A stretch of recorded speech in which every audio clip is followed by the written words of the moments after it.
Առաջինի ուղիղ եթերում դուք դիտում եք ժամը 13-ի թողարկումը, բարև ձեզ։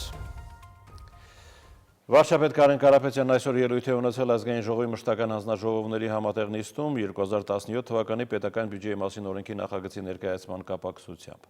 Կառավարության ղեկավարը կարծիք է հայտնել, որ արդյունավետ քննարկումների արդյունքում գալիք տարվա համար հնարավոր կլինի ունենալ բյուջետային ռեսուրսների օգտագործման հնարավորինս նպատակային եւ օպտիմալ ծրագիր։ Կարեն Կարապետյանի խոսքով վերջին 2 տարիներին Հայաստանի տնտեսությունը բնութագրվում է արտաքին աշխարհից ներթափանցող բացասական ցնցումներով, պայմանավորված թե Ռուսաստանի տնտեսական անկմամբ, թե պղնձի համաշխարհային գների էական նվազմամբ։ Այս իրավիճակում տնտեսական աճ եւ կայունություն ապահովելու նպատակով հարկաբյուջետային քաղաքականությունը եղել է հակացիկլիկ, որի արդյունքում անխուսափելի է եղել պետական պարտքի մակարդակի բարձրացումը։ Ըստ վարչապետի հաջորդ տարի կառավարությունն իրականացնելու է բոլոր անհրաժեշտ քայլերը աճի ապահովման նախադրյալ հանդիսացող մակրոտնտեսական կայունության ապահովման համար, սակայն քանի որ պետական պարտքի մասին օրենքով կառավարությունը գործում է սահմանափակումների ներքո, 2017 թվականի բյուջեն ներառելու է նվազող դեֆիցիտի միջոցով պարտքի կայունացման մոտեցումը։ Նշեմ, որ բյուջեն կազմելու հիմքում դրել ենք տնտեսության չխեղդող, միևնույն ժամանակ հարկ-հնա հարաբերակցությունը մեծացնող կանխատեսումներ։ Հարկային եկամուտների մակարդակի գնահատման համար հիմք է ընդունվել տնտեսության իրողություններին համապատասխանող, իսկ ծախսերի մասով զսպող մոտեցումները։ 2017 թվականի համար կառավարությունը նպատակադրել է հնայի շուրջ 3,2% աճի մակարդակ։ Հաշվի առնելով ստեղծված տնտեսական միջավայրը, ինչպես նաև ընտրական տարում սպասվող տնտեսական պասիվությունը, նշված ցուցանիշին հասնելը մեզնից բավականին ջանքեր կպահանջի, եւ մենք վստահեցնում ենք, որ կանենք ամեն ինչ այդ մակարդակը ապահովելու համար։ Հարկաբյուջետային քաղաքականության իրականացումը պետք է լինի թափանցիկ եւ հրապարակային, հասկանալի յուրաքանչյուր հարկատուի եւ հասարակության անդամի համար։ Մեր մոտեցումը հստակ է, հարկատուների կողմից վճարված բյուջետային եկամուտները պետք է օգտագործվեն հնարավորինս խնայողաբար եւ նպատակային, իսկ արդյունքները տեսանելի հանրության համար։ Կառավարության ղեկավարը ներկայացրել է նաև, թե ինչպես է ձևավորվել հաջորդ տարվա պետական բյուջեն։ Հիմքում դրվել են 2016 թվականի բազիսային տվյալները, դեֆիցիտի արկան մակարդակը, հաջորդ տարվա համար օրենքով դեֆիցիտի սահմանափակման ցուցանիշը, հաշվարկվել է հարկեր հնա հարաբերակցության եւ եկամուտների հնարավոր աճը։ Վարչապետը նկատել է, որ մակրոտնտեսական ցուցանիշներից ելնելով կան սահմանափակումներ եւ հաշվի առնելով դրանք 2017 թվականի ծախսերի առումով մաքսիմալ կոշտ քաղաքականություն է որդեգրվել, որպեսզի չլինի դեֆիցիտի ավելի աճ, քան սահմանափակումներն են թելադրում։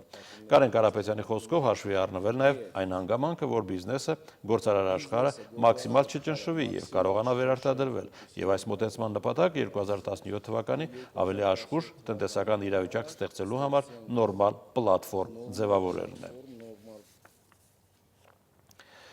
Հանգստյան օրերին Ղարաբաղ-ադրբեջանական հակամարտ զորքերի շփման գծում հակառակորդի կողմից հրադադարի պահպանման ռեժիմը խախտվել է շուրջ 100 անգամ, որի ընթացքում տարբեր դրամաչափի հրաձգային զինատեսակներից հայ դիրքապանների ուղղությամբ արձակվել է ավելի քան 2300 կրակոց։ Շփման գծի հյուսային ուղղությամբ Չեզոկ գոտում դիտարկվել են ականազերծում կատարող ադրբեջանական մի խումբ զինծառայողներ։ Պաշտպանության բանակի առաջապահ զորամասերի կողմից ձեռնարկված պատասխանատվությունների արդյունքում հակառակորդը հետ է շպրտվել։ Արցախի պաշտպանության նախարարությունից հայտնում են, որ մեր առաջապահ ստորաբաժանումները շարունակում են լիակատար վերահսկողություն պահպանել առաջնագծում եւ վստահորեն իրականացնել մարտական հերթապահություն։ Իտալիայում երկրակեղևը շարունակում է ցնցվել։ 3,6 մագնիտուդ ուժգնությամբ նոր երկրաշարժ է գրանցվել։ Ցնցումներն զգացվել են մոտ 100 քաղաքում։ Բարեբախտաբար զոհեր չկան, հաղորդում է 20 վիրավորների մասին։ Ուժգին ցնցումները մեծ ավերածություններ են առաջացրել։ Ավերիչ երկրաշարժի էպիկենտրոնը գտնվում է Նորչի բնակավայրի մոտ, սակայն ցնցումներն զգացվել են Իտալիայի գրեթե ամբողջ տարածքում։ Ավելի քան 25000 մարդ տարհանվել է։ Իշխանությունն անում է հնարավորը բոլորին ժամանակավոր կացարաններով ապահովելու համար, սակայն չդադարող ցնցումները զգալիորեն բարդացնում են այդ գործը։ Հազարավոր մարդիկ ստիպված են ցուրտ գիշերներն անցկացնել բաց երկնքի տակ։ Ստորգետնյա հարվածները զգացվել են նաև Հռոմում։ Վնասվել է մի քանի շինություն, այդ թվում Սուրբ Պողոս տաճարի սյունաշարը։ Մոլդովայում հոկտեմբերի 30-ին անցկացված նախագահական ընտրություններն անարդյունք են ավարտվել։ Երկրի ղեկավարի պաշտոնի երկու գլխավոր հավակնորդները ռուսամետ Իգոր Դոդոն եւ արևմտամետ Մայա Սանդուն պայքարը կշարունակեն երկրորդ փուլում։ 99% քվեաթերթիկների հաշվումից հետո Դոդոն ստացել է 48%-ից ավելի ձայն, իսկ Սանդուն 38%։ Հաղթելու համար նրանց անհրաժեշտ էր հավաքել 50% գումարած 1 ձայն։ Նշենք, որ երկու թեկնածուներն էլ նախկինում բարձր պաշտոններ են զբաղեցրել։ Նախնական տեղեկությամբ ընտրությունների երկրորդ փուլն անցկացվելու է 2 շաբաթից։ Իսկ Վրաստանում ամփոփվել են խորհրդարանական ընտրությունների երկրորդ փուլի նախնական արդյունքները, որոնց համաձայն կառավարող Վրացական երազանք կուսակցությունը հաղթել է 50 ընտրատարածքներից 48-ում։ Այդպիսով Վրացական երազանքը խորհրդարանի 150 աթոռից կստանա 115-ը, կազմելով որակյալ մեծամասնություն, ինչն էլ այդ մեծամասնության իրավունք է տալիս սահմանադրության մեջ փոփոխություններ կատարել։ Կուսակցական ցուցակներով խորհրդարանը է անցել 3 կուսակցություն՝ Վրացական երազանքը, նախկին նախագահ Միխայել Սահակաշվիլի միասնական ազգային շարժումը 27 մանդատով և հայրենասերների դաշինքը 6 մանդատով։ Միացյալ Նահանգների հետաքննությունների դաշնային բյուրոյի ղեկավար Ջեյմս Կոմին հայտարարել է, որ գերատեսչությունը վերսկսել է Հիլարի Քլինտոնի էլեկտրոնային փոստի հետ կապված հետաքննությունը։ Պետքարտուղարի պաշտոնը վարելիս տիկին Քլինտոնն անձնական հասցեն օգտագործել էր պաշտոնական նամակագրության նպատակով։ Հետաքննությունը վերսկսելու համար հիմք են դարձել նոր հայտնաբերված նամակները։ Միացյալ Նահանգների նախագահի դեմոկրատ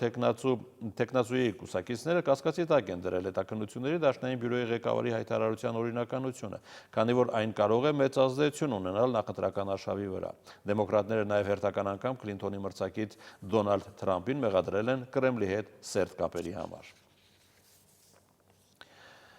Թուրքիայում քաղաքական ձերբակալությունների ծայրը չի երևում։ Ոստիկանությունը շուրջ կալ է իրականացրել ընդդիմադիր Յումհուրիետ թերթի խմբագրությունում։ Խուզարկություններ անցկացնելուց հետո գլխավոր խմբագիր Մուրադ Սաբունջուն և լրագրող Գուրայ Օզը ձերբակալվել են։ Կալանավորման որոշում է եղել նաև պարբերականի գործադիր տնօրենի վերաբերյալ, բայց նա երկրում չի եղել։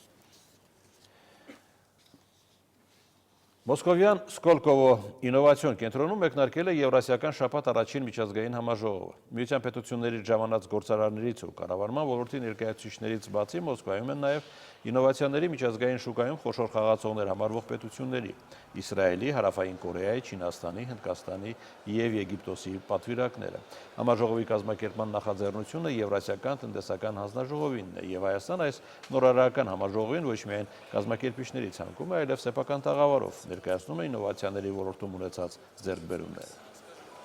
Կազմակերպությունները, որոնք որ ընտրվել էին այս ցուցահանդեսի մասնակցելու, հայկական տեղական կազմակերպություններ են, որոնք հանդես են գալիս կրթական ծրագրերով, ինովացիոն կրթական, ներկայացվում են նաև օպտիկական որոշակի լուծումների, ինժեներական մշակումներ, որոնք կոնկրետ արդեն կիրառություն ունեն ոչ միայն Հայաստանի Հանրապետությունում, նաև արտահանվում են և Եվրասիական տնտեսական միություն և երրորդ երկրներ։ Մեր երկրում դիտվում է սուր շնչառական վարակների աշխուժացում, բայց ոչ ավելի նախորդ տարվա նույն ժամանակահատվածի ցուցանիշներից։ Հայաստանի գլխավոր վարակաբան Արա Ասոյանի խոսքով հանրապետությունում ծանր սուր շնչառական վարակների և թոքաբորբերի բարդացած կլինիկական ընթացքով հիվանդներ չկան։ Մասնագետը նշել է, որ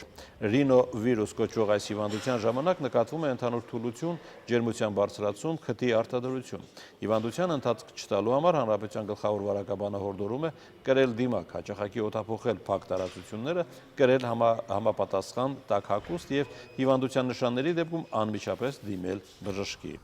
Եթե ձեր երեխան կամ ձեր հարազատը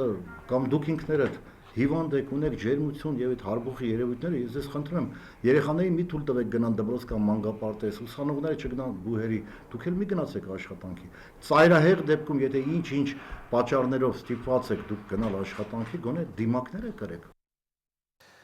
Առաջիկա օրերին սպասվող եղանակի մասին։ Նոյեմբերի 1-ին 2-ին հանրապետությունում սպասվում են առատ տեղումներ, լեռնային և նախալեռնային գոտիներում հիմնականում ձյան տեսքով։ Առանձին ճանապարհատվածներում սպասվում է բուք, ցածր տեսանելիություն և մերկասառույց։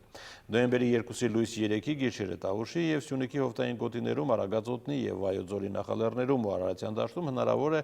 0-ից -2 աստիճան ցուրտ, որը կարող է վնասել դաշտերում և այգիներում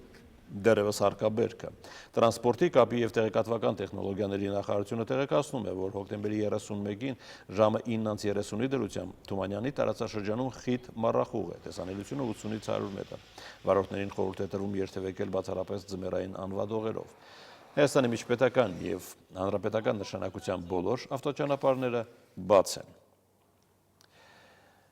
Մեկ շաբաթ շարունակ արվեստասեր հանրությունը հնարավորություն է ունեցել մոտիկից ծանոթանալ նկարիչ Սամվել Պետրոսյանի ստեղծագործություններին։ Այս տարի կլրանար նրա 75-ամյակը։ Մասնագետների պնդմամբ երկար տարիներ ղեկավարելով Փանոս Տեր-Լեմեզյանի անվան գեղարվեստի ուսումնարանը, նկարիչը կրթել է այնպիսի սերունդ, որը մեր երկրում և նրա սահմաններից դուրս պատվով է ներկայացնում ժամանակակից հայ կերպարվեստի դիմագիծը։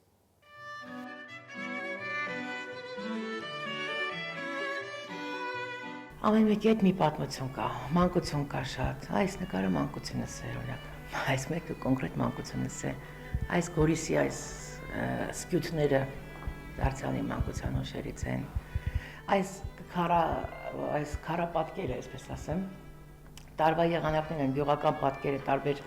տարվա եղանակներով և ինքը անունը դրել էր Վիվալդի։ Նկարիչ Սամվել Պետրոսյանի դուստրը մանրամասն հիշում է հոր ստեղծած յուրաքանչյուր կտավի պատմությունն ու ընդգծում, դրանք բոլորը նրա հայրենիքի հանդեպ անհագուրդ սիրո դրսևորումն են։ Երբ որ նկարում էր, միշտ պետք է երաժշտություն հնչեր։ Եվ ընդ որում ներկապնակը երաժշտական շատ մեծ էր։ Ուրեմն դոմինանտը դա Մարիո Լանցան էր, Մարիո դել Մոնակոն էր, օպերային արաներն էին, իր Բենյամինո Ջիլին, իր Տիտո Սկիպան, իր Կալասը, իր Ռենատա Տեբալդին, իր սերը առհասարակ դասական երաժշտության։ Ընդգծում է, երաժշտությունը նկարչի երակներով է հոսել, դրա հանդեպ սերն էլ արտահայտել է նաև իր կնոջ, մեծանուն օպերային երգչուհի Արաքս Մանսուրյանի դիմանկարները ստեղծելով։ Դալան ցուցասրահի պատերին փակցված ամեն մի կտավը երգչուհու մոտ տարատեսակ ապրումներ է առաջացնում, չէ որ Գեղարվեստի պետական քոլեջում հայրը եղել է նաև իր դասախոսը։ Քննարկում ենք, այս տեսնես այս ֆրագմենտը, դե ասում էր սենց նկարեք, էլի, այս տղաները այսպես խոսում էին իրար մեջ, շատ թանկ ժառանգություն է, ոչ միայն նկարների տեսքով, այլ սերունդների, նկարիչների սերունդների, որոնք որ այսօր աշխարհով մեկ ներկայացնում են մեր բարձրակարգ նկարչությունը։ Երգչուհին նկատում է, թեև իր նկարիչ հայրը մի շարք երկրներում ունեցել է բազմաթիվ ցուցահանդեսներ, բայց սա Սամվել Պետրոսյանի հայաստանյան առաջին անհատական ցուցահանդեսն է, նվիրված Սամվել Պետրոսյանի 75-ամյակին։ Հենց այդ առիթով էլ տեղի ունեցավ նրա ինքնակենսագրական գրքի շնորհանդեսը, որտեղ ներառված են նկարչի կյանքի ուշագրավ դրվագներն ու նրա աշխարհայացքը կտավների տեսքով։